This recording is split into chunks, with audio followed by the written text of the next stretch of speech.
উত্তর কোরিয়ার Kim Jong উনের ট্রেনটিকে ভালো করে খেয়াল করুন। দেখতে সাধারণ মনে হলেও বুলেট প্রুফ এই ট্রেনে মিসাইল রেডি করেই মার্কিন আধিপত্যবাদের বিরুদ্ধে নতুন বার্তা দিতে চীনে আসছেন কিম। পশ্চিমাদের নতুন এক বার্তা দেওয়ার অপেক্ষায় বেইজিং। একই মঞ্চে মিলিত হতে যাচ্ছেন শি জিনপিং, কিম জং উন ও ভ্লাদিমির পুতিন। মিত্র তিন রাষ্ট্র প্রধানের এই সম্মুখ সাক্ষাতের দিকে তাকিয়ে গোটা বিশ্ব। তবে সবকিছুকে ছাপিয়ে এখন আলোচনার কেন্দ্রবিন্দুতে কিমের রহস্যময় বুলেট প্রুফ ট্রেন। কি আছে এই ট্রেনে, কতটুকু সুরক্ষিত, কিংবা ট্রেনের ঐতিহাসিক গুরুত্ব নিয়েও শুরু হয়েছে আলোচনা। উত্তর কোরিয়ার রাষ্ট্রীয় সংবাদ মাধ্যম রোডং সিনমুন জানিয়েছে, পিয়ংইয়ং থেকে সোমবার চীনের উদ্দেশ্যে রওনা করেছেন কিম জং উন। মঙ্গলবার ভোরে চীনের সীমান্ত অতিক্রম করেছে ট্রেনটি। সবকিছু ঠিক থাকলে সকালের মধ্যেই বেইজিং পৌঁছে যাওয়ার কথা কিমের। এরপর শি ও পুতিনের সাথে চীনের সামরিক কুচকাওয়াজে অংশ নেবেন তিনি। জেনেক্সে শিফট করো, লাইফকে লিফট করো।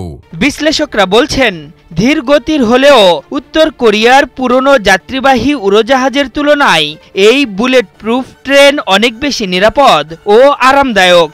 এতে কিমের বিশাল সফর সঙ্গী, নিরাপত্তা কর্মী, খাবার ও অন্যান্য সুবিধার বন্দোবস্ত রয়েছে।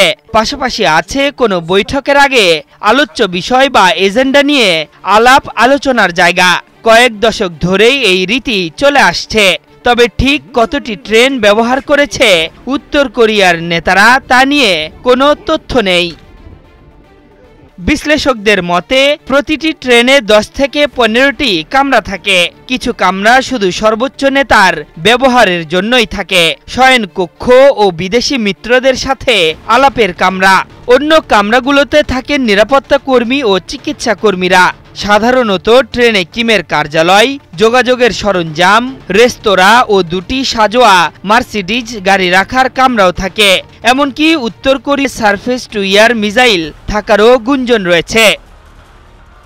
উত্তর কোরিয়ার প্রতিষ্ঠাতা নেতা ও কিম জং উনের দাদা কিম ইল সুং 1994 সালে মৃত্যুর আগ পর্যন্ত নিয়মিত ট্রেনে বিদেশ সফর করতেন। কথিত আছে উড়োজাহাজে উঠতে ভয় পেতেন বলেই ট্রেনে ভ্রমণ করতেন কিম জং উনের বাবা কিম জং ইল।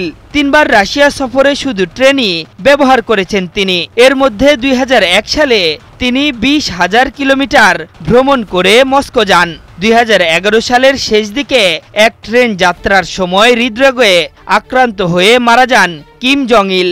তার ব্যবহৃত সেই কামরা এখনও তার সমাধিক্ষেত্র প্রদর্শিত হচ্ছে। আশরাফুল ইসলাম, 71।